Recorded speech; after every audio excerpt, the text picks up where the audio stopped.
and welcome to the Roll-Wise podcast, the show where we talk about things related to tabletop RPGs. Today, Brent and I are going to be diving into the Lifepath system for character creation. It was mentioned by one of our commenters that we had done character generation using all kinds of methods, but we didn't talk at We all, or missed we one. talked very little about the I don't Lifepath. think we mentioned it at all. We kind of missed it, I think. Either way, we just skipped on by it. But in itself, the life path system is interesting enough to talk about all on its own. So here we are. We are here to correct the record. We are here to right Our the our wrong. grievous our grievous error is we're here to And we're correct at our least grievous here error. to chat about tabletop RPGs and life path creation and everything like that. Because and what kind of spawned this also is the fact that at our home table we had just done a life path character creation session that was weird but fun. It was pretty gonzo. It was pretty gonzo. It was nuts, honestly. I laughed a lot during the entire process, though, so I think Yeah. it accomplished something. It was I don't think definitely a we're gonna play. game unto itself, which I think is the strength of the life path system. Is it's kind of a Yeah. game unto itself, yeah. So we'll start with the, life path creation system just for people that may not be familiar with it, because not every tabletop RPG uses a life path life path system for generating your characters, but there are definitely many that do these days. I'd say it's actually a lot more these days than it used to, Yeah, but it's more than it used to be. Yeah, it's still not common, but it's more than it used to be, I think. so the crux of the life path is that basically it's designed to create kind of a more detailed character backstories by guiding a player through series of questions, tables, choices that they can make as they basically proceed to their character as they are today. Now, this includes all kinds of things that include story beats that you have that either the GM or whatever can riff on later, or it creates behaviors, personality types, or stuff that you should try to incorporate in your role playing. But most of all, it actually includes many mechanical Mhm. reasons for the way your character is actually supposed to be set up. Made, yeah. Yep, and so it's a really interesting kind of way to develop your character, and one of the reasons why we find it interesting is because I mean, as a new game, a new tabletop RPG player, many people, are kind of instructed, and I think that this is probably the most common advice people say when generating characters for tabletop RPGs is to develop a concept in your brain, Right. and then the life path system just says, "Fuck you." And Well, I think the other methods that we discussed, like the point buy systems, Mhm, like those allow you to pretty much build whatever character. Like if you have a character concept in mind, you mhm. can do what you want with the statistics to build that character. The But the long as you're reasonable, if you wanna be like Right, unless you're like, I'm gonna crazy play Super Saiyan. yeah, I'm Superman, like, but like you can come up with a I'm responsible character concepts. And then that allows you to build what you want. And then I think I like the life path system better than the just like roll your dice and make your shitty stats, when you've rolled Mhm, like a 5 on 3 dice or whatever. And now you're like, well, I can't play anything really. And mhm. it's like, well, make something, we'll do something. And it's like, Yeah, oh, my sickly boy child that I have wandering through somewhere. Like, and yeah. I think life path, like that may happen in your life path, but at least there's story beats to explain Mhm. why. They've usually gotten stats and skills and what have you throughout the course, which I think is it's more palatable when you can find a when you build the game out of it, like the story out of it, I think. Mhm.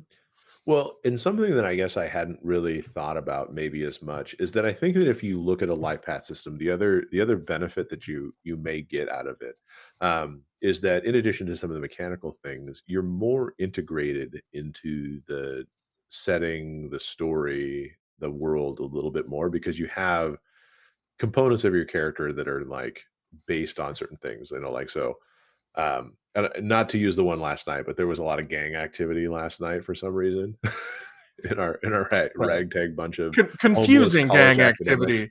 Confusing gang activity in some cases. So Where the gang people weren't gang people for parts of their life, and then they were gang people for parts of their life.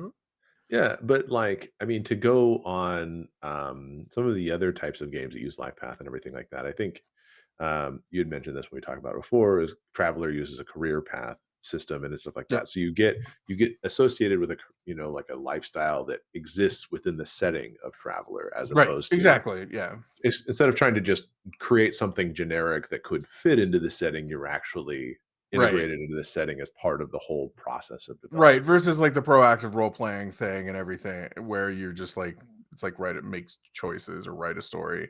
It is a Well, bit more grafted directly into the game mhm.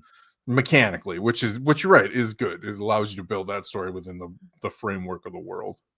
Yeah, and honestly, I have to say that there are probably while there are definitely some games that are more known for it, the one game I haven't really played with it, but I know you played at least a little bit. Have you checked out like the Cyberpunk Life Path system? Doesn't it have one?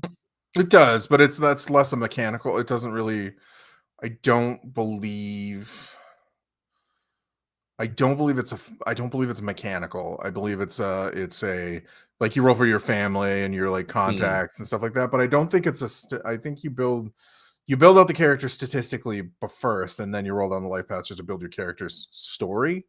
uh-huh. Which is like it's cool that it does that even because like it allows you to build that story within Mhm. the world the framework of the world. And it's a little bit more random that way. But yeah, I believe that's more I don't remember if you get I don't think you get stats out of it. I think it's more of a flavor table. Okay. Well, then this is where we ask the community. If you like the type of content we do, please don't forget to like, subscribe, and leave comments, especially comments about how Brent is wrong about the Cyberpunk Life Path system. That would be greatly appreciated. You notice how I asked for that earlier in the video than normal? Oh, You did. It is earlier. That's good. I'm getting, I'm improving my YouTube jujitsu. And Uh, it's good that there's a yeah I was gonna say there's definitely throwing involved so yes there's a level of judo that you just did verbally. Yeah, but needless to say, this is I think this is really one of the things that you can talk about these kind of, these types of games, like Cyberpunk, and, it has a variation of it because I don't think there's necessarily one life path system that you do, that's like the perfect life path system. I've always just enjoyed. I think that the life path system that I enjoy is one that creates enough of a character that you feel like you can play that character, at least understand them well enough that you can play them. I mean, because even a game like Distal was very interesting in so much as that it has a life path system, but it definitely wasn't as heavy as the game we played through character creation last night with, and so much as that it really just has prompts. Like you're filling out four sections of a sentence, and it's just like, but that was really quite an impressive, concise way to build a character without being too restrictive. That was a long life path. They had a long life path character generation in that one. We're not going to mention the game because the game itself has some other things that it needs work, but I'd yeah rather there they yeah it was funny for several reasons is why it was interesting. yeah, but needless to say, in this case, there were lots of tables, and the tables didn't always help. They made for lots of laughs, but it kinda got a little schizophrenic at parts. Right. But So like I yeah, said. Cyberpunk is I double checked. It's to build your character's history and life path and lifestyle, not your character. So Mhm. it's flavor life path. Yeah. Which is cool because like you can what you can do with those like that is a lot of times it has you either roll or choose, and Mhm. so you can still make that character that you had in mind, just Mhm. make sure that it's developed within the system itself. Like it has the cyberpunk red tropes through your Mhm. character's history, so that's why that's nice. I think the life path where you get like skills and stuff like that is a little bit more interesting because like it'll Yeah. like we talked about off recording. It allows you to really play a character that is going to probably be different than your bog standard, or if you have habits that you fall into, like that character Mhm. is going to be different, and it's easier to accept how different that character is because his life is written for you. Like you can kind of see it develop, and you see the character develop more than just Mhm. trying to like make do with what you get. Yeah. No, it's true, and actually, it kind of reminded me that I think the Burning Wheel also has a fairly well-known life path system that Does it? I that am unfamiliar with Burning Wheel. I mean, we've kinda touched on Burning Wheel, in a couple different ways. You know, one of the things we touched on was, like, I think they had their combat, which it was, like, all premeditated or something like that. The You had to scenes use are the all, cards. yeah. If I remember right, the scenes are built prior to Mhm. um like the actual NPC like character interactions, which Yeah, is and I interesting. think and what's interesting about it, and something that I think is maybe not necessarily a good thing about life path systems, is that sometimes a life path system can create a character that is so alien to the rest of the players, or the players themselves. Like last night, I think if you were to like just have rolled up the characters and presented those characters to me and been like, "This is our group," I'd have been like, Well, I think that's because that's a bad life path system. I mean, like your life path system should draw your characters together somehow, Mhm, and most of them kind of do. mhm. Or if they don't, like they at least write them into the world well enough to where it's pretty easy. Yeah, I think that what we experienced last night was just off the charts bad. um it wasn't off the bad charts. It started out in a good place, but I think it was a little confused as to what it needs to do. Mhm. Like, and what's funny about the one that we were doing last night is like the fact that it presented all these tables, but then there were like gaps in the tables, Mhm. like you're addicted to something. Figure out what it is. Like there should be a table for that because the whole thing is based on the like that's the point. Is Yeah, if there were there's several tables with a certain aspect of like a life event, and personality, yeah, your then there character, was like, "Oh, by the way, you're addicted. Good luck." You just yeah. have it maybe it was just you have an addictive personality, and that was Well, that wasn't what it said, and you know it. If yeah, you have a table for what your hair color is, if you roll something like an addiction, you should have a table that tells you what that addiction is, yeah. because you've pretty much given like your character over to this like fate, Mhm. character design, and so like it should have those. Well, Um, and I agree. I think that that's one of the things that if people that have really robust, life path systems, one of the main complaints I could possibly see somebody having is being like, character creation is long. You know, it's right, not it like was I long. mean, a good life path system that does all these things should I mean, I think it would take a lot. Maybe I don't know how fast it would be, but I think even if last night you did it on your own, you would still take a good chunk of time to Right. There's two ways to really do the life passes. One is it's basic. Like you roll for the life events and they're pretty basic. They give you their skills and stuff. And they just tell you kind of what happened, but they don't expand on that too much. They just Mhm, say you have this, you have this, you have this, and it's pretty short, quick dice rolls. mhm. Or it's really extensive, and if it's really extensive, you have to lean into that. This is part of the game. Like this Yeah. is a game part. And they really kind of the one that we did last night kind of straddled that, which is what really made it hard. Is like there were parts where they were trying to make it simple and parts where they were trying to make it detailed. Like if you are rolling on like your character's clothing, your character's hairstyle, and I think what was the other one? Like a personal object.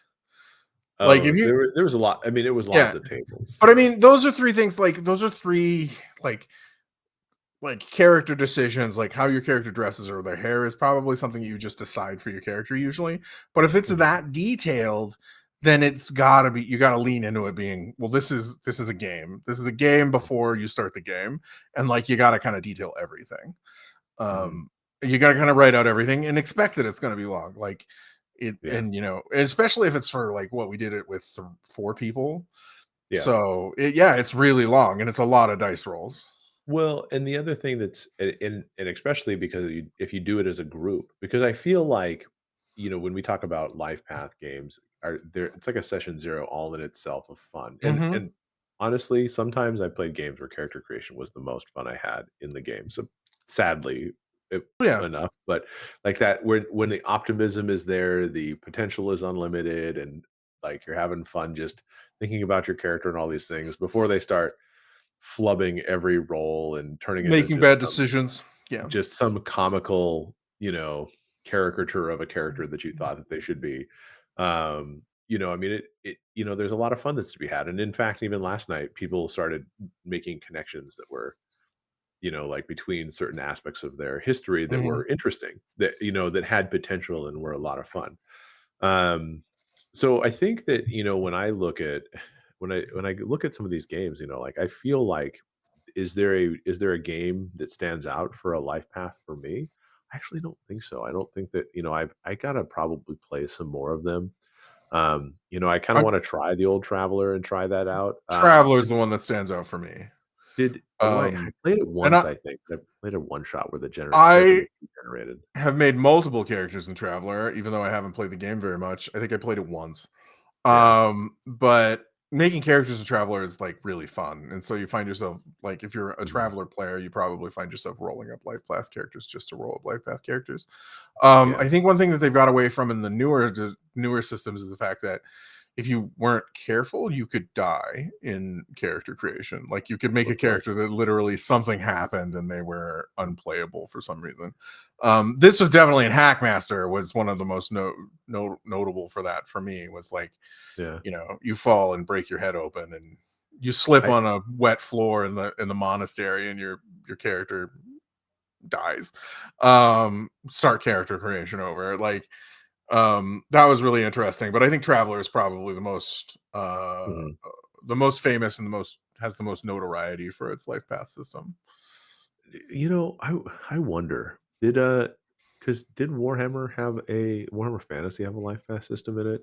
Because I remember playing a game where I had to basically choose to be a candle maker, like, It's different in Warhammer Fantasy because like it isn't really a life path; it's a career system, and the career system Mhm, is like your character. Like you start as a rat catcher or mhm, something like that, and then you build to like whatever higher class that you want to be. yeah, So like you usually start as a peasant. You can start as a peasant or something like that, and then you can like get a different job. Basically, is what mhm. happens. Um, I needed which a different job right out of the gate. or doesn't happen depending is how that works. So it's like a life path, like the life path is the game versus Mhm. like Oh, um okay. yeah, that's what you see what I'm saying. Like you start out as the peasant, and so if your peasant Well, survives I long enough, started out as a chandler, and I remember somebody else starting out as, like, a man-at-arms, and we were fighting right. beastmen, and I was like, Well, "What am yeah, I supposed to do that's here?" the funny part is like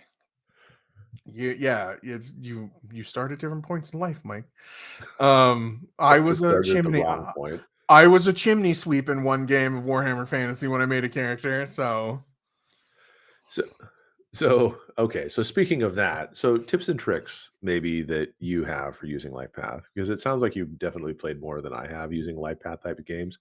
Although I am still really interested in checking out other LifePath systems. So if you have your favorite LifePath, put them in the comments below because I think it would be fun to check out, especially on stream, because that seems like just a silly stream to just go make characters one day that we could right. try out. And of course, these systems that use these types of things, support the system if we don't already. I mean, between Brent, I have a smaller bookshelf here, but I also have books in my closet over here that I just Don't display. yeah, Yeah. whatever. I have a toddler; he messes everything up.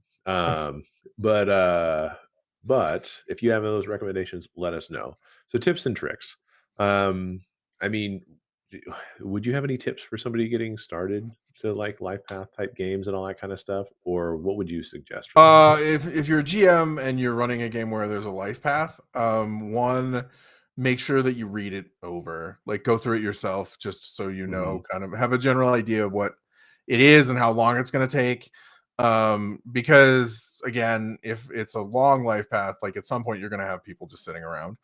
Hmm. The other thing I suggest is make sure everybody has a copy of the life path. Either if you have a PDF of the book you can share, Hmm. or extra copies of the book if you're in person or whatever. Sure. Um, have everybody kind of look at the life path themselves, and that way that somebody can kind of they can kind of do it at their own pace and ask you questions, Hmm. um, instead of just relying on you for the information. That's just to make it quicker. If there is something like the characters can die, I would make sure you tell everybody that that could happen. Because again, if you get 3/4 of the way through, like Hmm. Hackmaster was hilarious because like you would get 3/4 of the way through, like you'd almost be done, and then your last roll was like, oh yeah, you died. Start all over again. So it was like an Try hour. again. and then like you're like, oh, so I have to do this again. Mhm. So that's one of the reasons why I think people got away from it. It's a pretty fun joke the first time, but when you're on your third character and your third hour of rolling like on the Sure. life path system, it can get old. But those Mhm. would be my pointers for like the life path system. As a player, I think you probably just need to kind of embrace where the tables take you. Like, don't really have a concept in mind and just kind of embrace that. Like, think of things as you're doing it. Think of things how it ties the character together, and really think of their story. Um, Mhm. and think of that as the story of the characters coming into it. And a lot of times that'll be better. Like the one last night, like I don't know, it's so weird. Like he was, and I don't even know what the stats mean, but he was size 9, which seemed huge. So Mhm. like a tall, beautiful punk guy. Like it was just weird, the stuff that happened to him. And so you just lean into that, like lean into Mhm. the stuff that's happening in that kind of character creation. And again, make sure your characters, your players are gonna like it. If people are like, I don't like random character generation, Mhm. maybe use an alternative method if there is one in the game. Sure. Yeah, because I mean, that's the deal. Like, I would say that if you are as a GM wanna try it out, you gotta make sure your players are on board because, I mean, again, you wanna start it especially if it turns into a campaign. Very rarely have I heard stories where a person went into a campaign with a character they hated and then turned that frown upside down after Love them 5 at some years. point. Yeah. Like, and they may, but it's just not typically how it starts. They Yeah. resent their character more than they love their Right. character. And there's some And people so who hate not having like they hate having that control of choice taken away from them. mhm. At Yeah, one that point I was very strongly against random character creation because I uh hated that. That's another thing you can do in life path. If there is a life path, you can have them choose options mhm. instead of if you still want to do life path, say, hey, go ahead and pick what you want instead of rolling if they don't like that. Um, Yeah, or if you run into a situation, because I mean, I personally, my one tip would be, I think you should do life path character creation together. I mean, there are definitely some games that encourage character creation, however you wanna do it. Like, if you wanna bring a character to the in a table and then silo, start, yeah. that's fine, but I think that life path is really interesting because it allows you, as you're rolling the character and you're seeing what everyone else's character is like, some people may say, well, you shouldn't know that much about the other characters, right? So there is that conversation. But I feel like it was actually more interesting last night to see how everyone's characters could relate and how you could tie them closer together with the types of roles they had. And so I feel like I mean, most people should be able to separate that meta knowledge, and that's another Well, episode that we I can. think that depends if you're playing a you all meet in the tavern game or if you're playing a game where everybody knows each other already. It's true, and I mean, Because a lot of games it's easier if you just start with your characters knowing each other and then they know little bits of each other already, yeah, so they can know some of that stuff mhm, without being a complete violation of your character's backstory. But sure. if you're all meeting as strangers or all waking up in a bus together, um that's There a different There case. may be reasons why you wouldn't use it, but I feel like in most gaming scenarios, having the characters made together could create more connections between them and make it so that you 100%. yeah. But I also have to agree with Brent that if you as you're rolling your life path system and you run into something that you don't agree with, and some people may actually not like playing characters that are a certain type of character, like they may not want to play an addict because they There have was definitely some things in the life path system that we did last night, which I would not have yeah. liked. And so don't be afraid to say, no, thank you, and ask to choose or something like that. Don't feel like if you're playing a life path system, if the life path is trying to be edgy, gritty, gory, cool, whatever, and it runs into a topic that you don't want to do, say no. I mean, you still have some control over the character. Because I mean, they're like, no, you have to take this choice because you rolled it, man. Then you just throw the character away and you walk away. Why would you? I mean, Right. if you don't want to do it, don't do it. So And again, you're gonna have to if this is a character, especially in a campaign. One of the reasons that the life path was easy last night is because I thought it was just being one shot. So it's like, oh, I just have to play this character for one time. It's mhm. cool. They can be whatever. They can be whatever. Not competent. They didn't seem competent in anything, but they could be whatever. But like if you're doing a campaign and you don't like the character, like you're gonna have a lot of problems. You're gonna have to spend a lot of time with that person, so you should Or like them. but not even that, if you don't like exploring the arcs that are presented for that Well, that character. too. Yeah. Like, I mean, if you get it like, and I just use addiction because it's an easy one that could be one way or the other for some Yeah, it could be people. rough for Is it people. like Yeah. if you don't want to role play someone coming clean or succumbing to their addiction, Right. like, that may not be your bag of Yeah. whatever. So, you may ask the GM to say, "Hey, I'd like to take a mulligan on this," and maybe instead of choose addiction, maybe choose, you know, something else. And I don't because know. there wasn't a table, you could actually probably just be like, I'm addicted to cookies. Or I'm addicted to screen time. Ooh, that's a Yeah. little more real than I want it to be. I I'm doom addicted. scroll every night. I'm addicted to. Yeah, I'm addicted to. Yeah, yeah. The future's version of Reddit or whatever. Right. Exactly. I just can't stop scrolling on Facebook. Um, so I think that honestly, I like life path systems. I find them more interesting now that I've gamed enough, just so to make it fresh and new and different for me personally. Mhm. And I think that if you've played a lot of games, it's a great way to step out of your comfort zone and try something new. And I like I said earlier, I definitely like if they're written correct, written well, and point your character in the right direction. that's true. That's true. But yeah, so that's what we'd like you guys to do. You guys on the screen.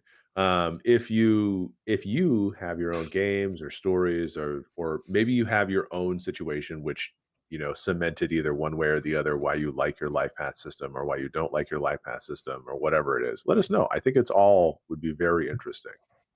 Yeah, it is interesting. Please share. It was very interesting to hear about. And if you have a game that we didn't talk about that has life path system, let us know. We'd like to look at it. So So with that, I think that's us talking about the last character creation method. So I don't trust myself to remember where the socials are because Brent manages those. So we really appreciate you listening. We're really close to 500 subs, and so we wanted to thank every one of you that has already subscribed, and people that are thinking about subscribing. We want to thank you too for stopping by to this point in the episode, because it's really fun chatting with people in the RPG community about stuff, and we're as I started doing this, maybe I don't know if Brent felt the same way, but I was like, I kind of know a little bit about RPGs, and I realized just how little I know, and this has been a really fun journey to like expand my knowledge and all that stuff. Brent has just enough ego to think that he can talk about this and make people interested. So that's one reason why we're doing the show. So there is a lot we don't know, but I feel like there's a lot we do know. And I would say if you've made it this far in the episode, you might as well give us a like and a subscribe because you've heard us talk a lot. So if you want to reach out to us on any of the socials, at Rollwise and Blue Sky, X, Instagram, all of those. If you would like to reach out to us via email, you can email us at rollwiseguys@gmail.com. Yeah. Well, thank you, everybody. Yeah, thank you, everybody. And as always, roll well, roll wise, and be safe out there. Have a good one, everybody. See ya.